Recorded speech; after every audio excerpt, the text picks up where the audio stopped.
Sentence patterns refer to the arrangement of the main elements of a sentence in a particular order to create meaning. In English grammar, these elements include the subject, verb, object, complement, and adjunct. Understanding how these elements function and combine helps learners to form correct and meaningful sentences. The most common patterns in English are built around these components. The subject is the part of the sentence that tells us who or what performs the action or is being described. It is usually a noun or pronoun and typically appears at the beginning of the sentence. For example, in Amma reads a book, the subject is Amma. In The students are learning, the subject is the students. In He runs every morning, the subject is he. The subject is the foundation of every sentence. The verb is the element that expresses the action, occurrence, or state of being. Every complete sentence must contain a verb. Verbs may show action as in run, eat, and write, or states as in is, are, and seem. For example, Amma reads a book. The students are studying and she is happy. The verb determines the type of sentence pattern that will be used. The object is the part of the sentence that receives the action of the verb. It usually follows the verb in English. There are two types of objects, the direct object and the indirect object. The direct object receives the action directly, while the indirect object shows to whom or for whom the action is done. For example, Amma reads a book. The teacher gave the students homework, and he bought her a gift.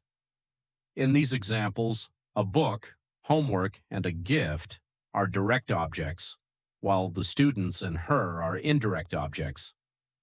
The complement is an element that gives more information about the subject or the object. It is often used with linking verbs such as is, are, become, and seem. A subject complement describes or renames the subject, as in Amma is a teacher, the sky is blue, and he became a doctor. An object complement describes or completes the meaning of the object, as in they elected him president, she made the room clean, and we consider him intelligent. The adjunct is another important element of sentence structure. An adjunct is a word or group of words that provides additional information about the action in a sentence, such as time, place, manner, reason, or condition. Unlike objects and complements, adjuncts are not always essential to complete the sentence, but they enrich the meaning and provide more detail. For example, in Amma reads a book in the library, the phrase in the library is an adjunct of place. In the boy ran quickly, quickly is an adjunct of manner. In they will arrive tomorrow, tomorrow is an adjunct of time. Other examples include he spoke loudly, she came because she was invited, and we met after school. Adjuncts can appear at the beginning, middle, or end of a sentence, as in yesterday we had a meeting, we yesterday had a meeting, or we had a meeting yesterday. Based on these elements, several common sentence patterns exist in English. The first is the subject-verb pattern, abbreviated as SV. This pattern is used with intransitive verbs, which do not require an object. For example, the baby cries, the sun rises, and they laughed. The meaning is complete with just the subject and the verb. The second pattern is subject-verb-object, or SVO.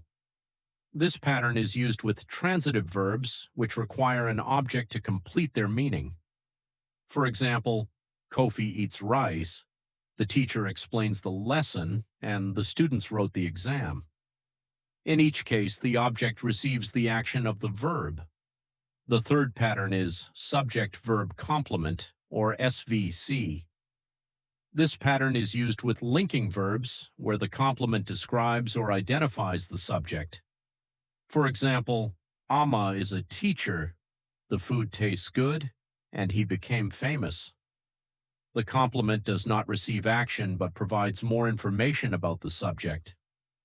The fourth pattern is subject-verb adjunct, or SVA. In this structure, the adjunct provides essential or additional information about the verb, especially regarding place or time. For example, she lives in Accra, the meeting is at noon, and he went home. In such sentences, the adjunct completes the idea or adds important detail. The fifth pattern is subject verb indirect object direct object, or SVOO. In this pattern, the verb takes two objects. The indirect object usually comes before the direct object. For example, the teacher gave the students homework, he bought her a gift, and they sent us a message. The indirect object refers to the receiver, while the direct object refers to the thing given. The sixth pattern is subject verb object complement, or SVOC. In this pattern, the complement gives more information about the object.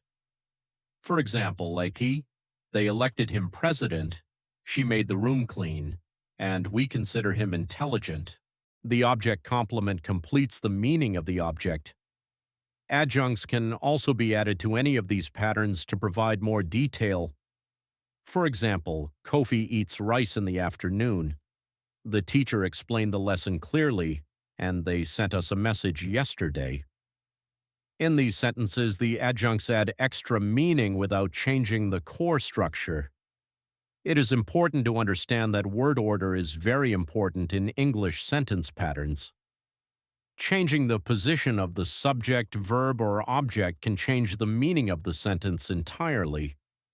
For example, the dog chased the boy is different from the boy chased the dog.